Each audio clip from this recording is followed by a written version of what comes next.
Hello students, let's revise the metallurgy portion or extraction of metal from its ore according to the chart given in the book. So the chart is given in first part of the section, but we have already discussed the detail of each reactions which are necessary for extraction of metal from its ore. Now you are able to understand the terms mineral, ore, enrichment, है ना, or we can say enriched ore. Then metals are of three category: highly reactive, medium reactive, and low reactive. And which metals found in free state or native state. Then which processes are required for extraction of metal according to their nature. So firstly, some physical process are required to remove simple or gang like impurities which can be removed by simple physical methods. ठीक है. Then we will do chemical treatment with the ore so that we can easily convert the metal ore into oxide, because reduction is the easiest process to remove oxygen from its salt, है ना, salt of metal. So जितने भी mineral के ओर हैं उन सब में से उन सब को आप ऑक्साइड में कन्वर्ट कर दो तो ऑक्साइड का रिडक्शन जो है वो कंपैरेटिवली इजी होता है. ठीक है. So let's start with the chart part. देखो, सबसे पहले हमारे पास ओर है. ओर की लिस्ट में मैंने आपको 2-3 ओर तो बताए हैं. जैसे हेमेटाइट है, उसका फॉर्मूला Fe3O4. कॉपर का जो ओर होता है उसका कॉपर पायराइटिस Cu2S. फिर एल्यूमिना का मैंने आपको दोनों बता दिए, बॉक्साइट और एल्यूमिना. बॉक्साइट में Al2O3 के साथ 2H2O है और जो एल्यूमिना है उसमें Al2O3 है. फिर एक नेम स्पेसिफिक मर्क्यूरिक सल्फाइड का आपकी बुक में दिया है सिनेबर, वो है ना. कुछ जो ऐसे एलिमेंट्स होते हैं जिनके सल्फाइड में पायराइटिस लगता है, जैसे कॉपर का जो सल्फाइड है उसको कॉपर पायराइटिस कहते हैं. लेड का सल्फाइड है PbS, उसको गैलेना कहते हैं. बहुत ज़्यादा मिनरल के नेम नहीं है आपके सिलेबस में, लेकिन कुछ आपको इम्पोर्टेंट है जो लर्न होने चाहिए. Now when this ore which is obtain from mineral, है ना, यहाँ पर इसको और भी हम क्लियर कर दे तो ये ऑब्टेन हुआ है मिनरल से, है ना. मिनरल से ओर मिला और उसका हमने कंसंट्रेशन किया, है ना. कंसंट्रेशन मीन्स एनरिचमेंट, जो आपकी बुक में वर्ड दिया हुआ है वो. What is enrichment? Enrichment is the process in which gangue is removed. Gangue, what is gangue? It is sand, mud, clay, है ना, stone, which can be removed by simple physical methods. Like जैसे मैंने उसके आपको example दिए थे, book में ऐसे नहीं है. वॉशिंग है, हाइड्रोलिक वॉशिंग है, फिर मैग्नेटिक सेपरेशन है. These properties are based on the nature of the ore.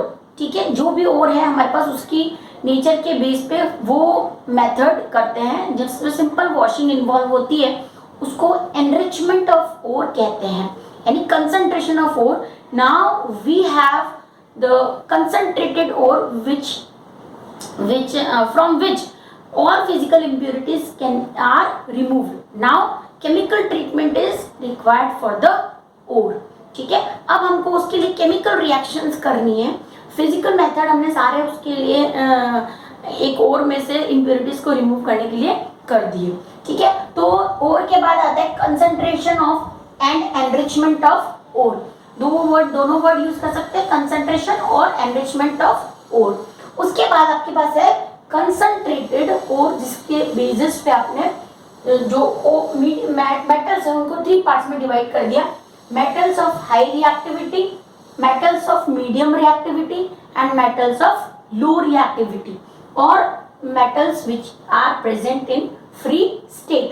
ठीक है. तो metal of high reactivity सबसे पहले देखो, वो मेटल जो सबसे रिएक्शन कर जाते हैं और उनके कार्बोनेट्स भी मिलते हैं, सल्फेट्स भी मिलते हैं, ऑक्साइड्स भी मिलते हैं, है ना. इनमें जनरली जो एग्जांपल है वो, अब यहाँ पर इस चार्ट में एग्जांपल नहीं, लेकिन आपको एग्जांपल इंक्लूड करने हैं.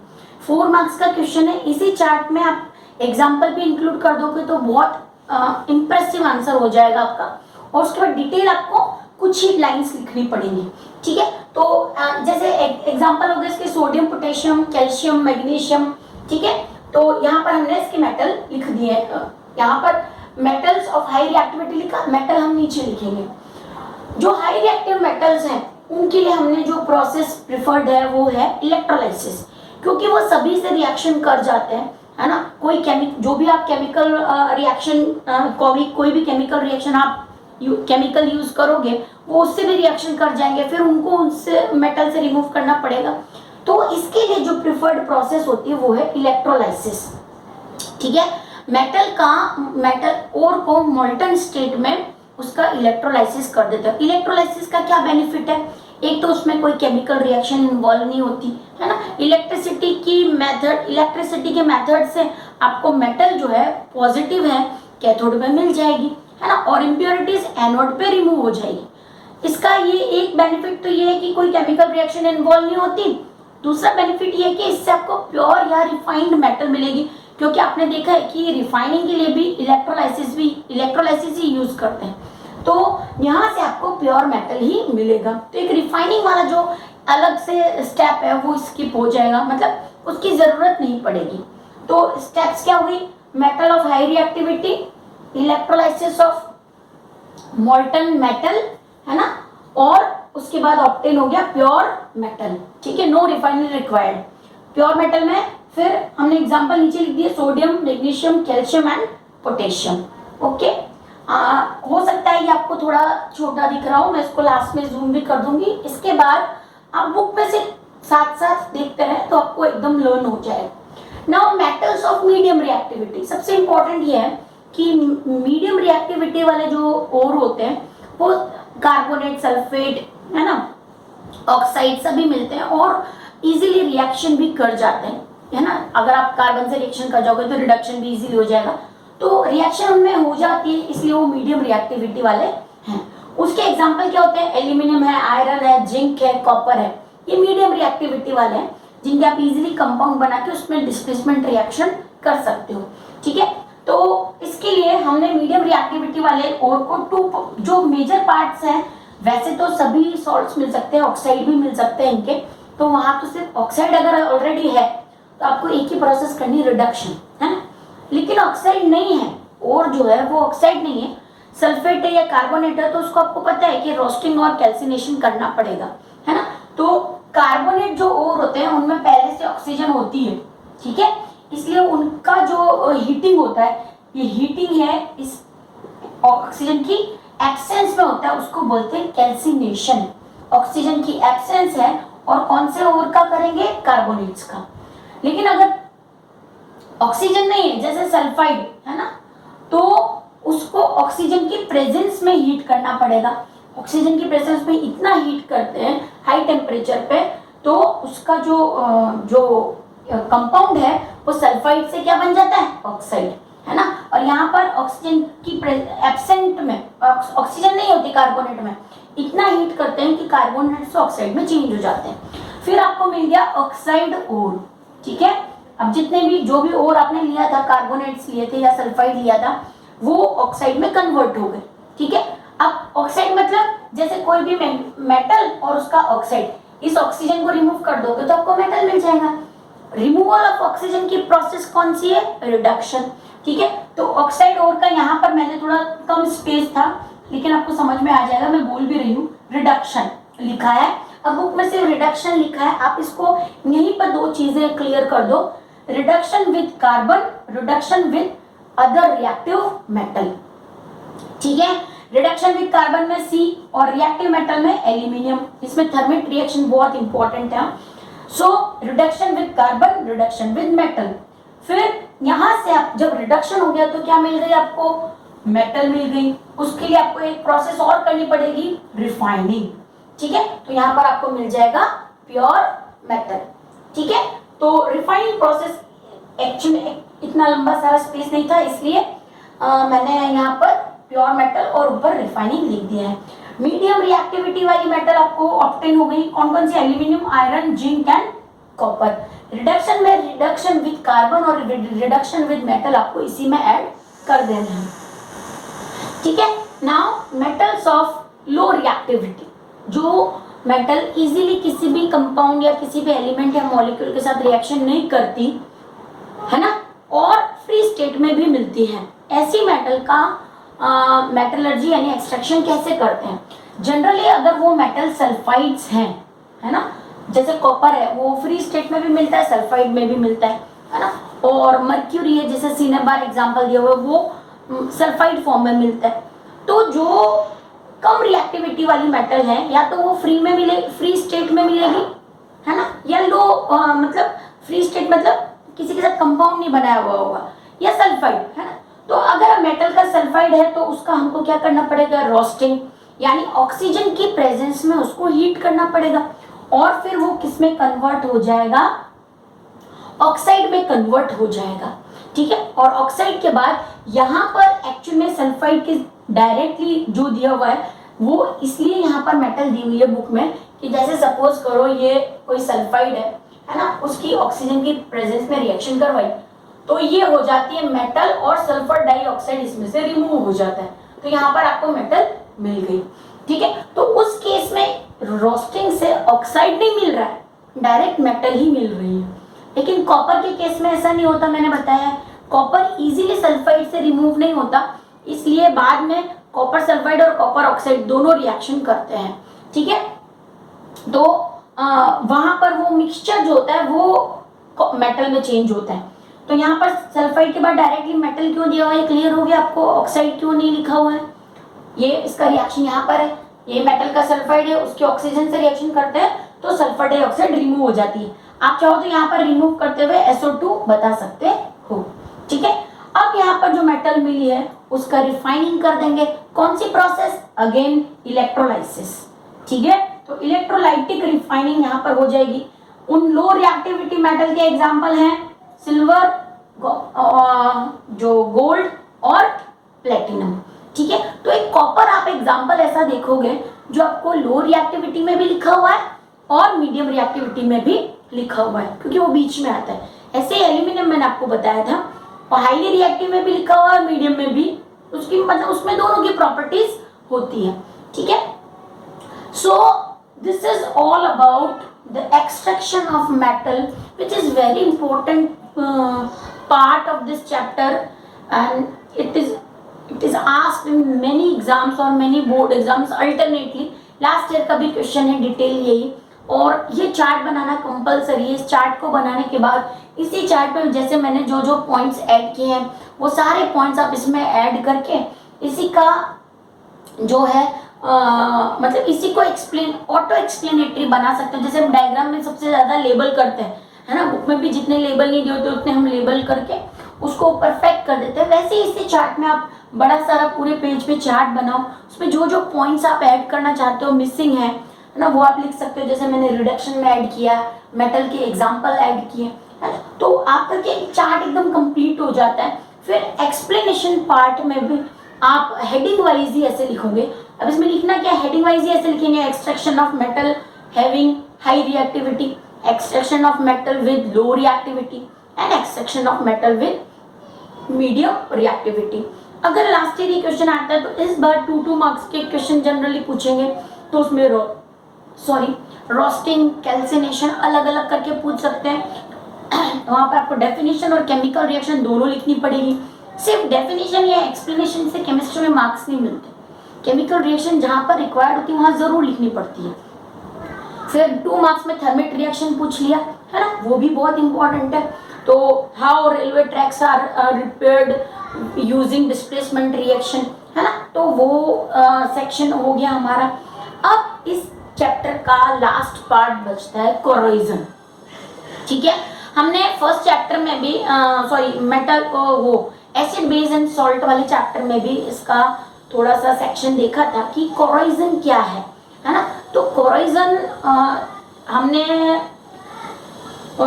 ये एसिड बेस में था कि फर्स्ट चैप्टर में था, I really don't know, but what is corrosion actually? It is losing, मतलब when the surface of the metal lose its lustrous और shiny surface with the reaction of moisture and air, है ना। जब भी air मतलब जो metal की surface है वो एयर और मॉइस्चर के कांटेक्ट में आती है। तो एयर और मॉइस्चर मतलब ऑक्सीजन एंड वाटर, है ना, उसके कांटेक्ट में आती है तो वो रिएक्शन हो जाती है।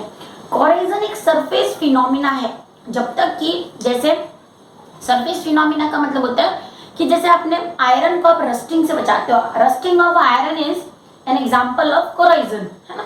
तो रस्टिंग से बचाने के लिए आप उसके ऊपर ऑयल पेंट करते हो, है ना। What exactly you are doing, you are making the surface barrier, है ना, एक बैरियर बना रहे हो जिससे एयर और जो वाटर है वो सरफेस पे न आए और रस्टिंग ना हो, है ना। क्योंकि ये रिएक्शन जब तक बहुत टाइम तक कांटेक्ट में नहीं है, कांटेक्ट में रहेगा सरफेस, तो ऊपर सरफेस पे ही रिएक्शन होती है, लेकिन बहुत ज्यादा मॉइस्चर और एयर के कांटेक्ट में आता है तो अंदर तक कोराइजन यानी जो मेटल है वो खराब होने लग जाती है। अदरवाइज यहाँ पर सरफेस की बात करते हैं कि सरफेस पे ही वाटर, मॉइस्चर और एयर की रिएक्शन हो रही है और जो मेटल है वो ऑक्साइड में कन्वर्ट हो जाती है, ठीक है। तो यहाँ पर कोराइजन के लिए दो फैक्टर बहुत ज्यादा इंपॉर्टेंट है ना। एक तो वाटर यानी मॉइस्चर और दूसरा है ऑक्सीजन। अगर इन दोनों फैक्टर में से एक फैक्टर मिसिंग है तो कोराइजन नहीं होता है ना। तो यानी मेटल की सरफेस तो हो ही गई जिसके ऊपर कोराइजन होगा, दूसरा एयर और फिर तीसरा वाटर, है ना, यानी मॉइस्चर। एक एक्सपेरिमेंट ऐसा ही शो करके आपकी बुक में बताया हुआ है कि हमने 3 टेस्ट ट्यूब ली, उसमें नेल्स जो होती है आयरन की उनको हैंग कर दिया और फिर उसमें एक जो थी उसको एज इट इज हैंग कर दिया, उसमें थोड़ा वाटर भी फिल कर दिया, यानी वाटर भी है और एयर भी है, ठीक है। फिर उसकी सरफेस पे ऑयल पेंट किया और उसको डिप कर दिया पानी में और वैक्स से उसको एयर टाइट कर दिया कि मतलब एयर ना आए, है ना।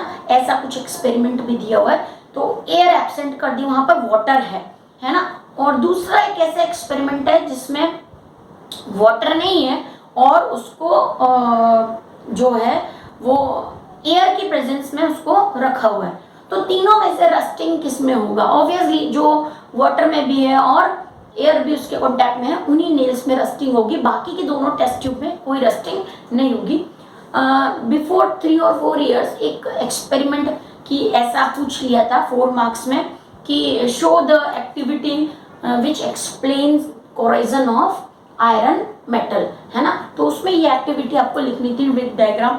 अभी तो बहुत छोटा डिस्क्रिप्शन दिया हुआ है बुक में, मैं आपको बता देती हूँ। एक्टिविटी टाइप मतलब फिर भी इम्पोर्टेंट है, हम ऐसा नहीं कह सकते कि हम इसको छोड़ देंगे। तो ये आपको जो मेटल है आपने 3.14 एक्टिविटी इस टाइप की दी हुई है, मैं आपको दिखा देती हूँ फिर से।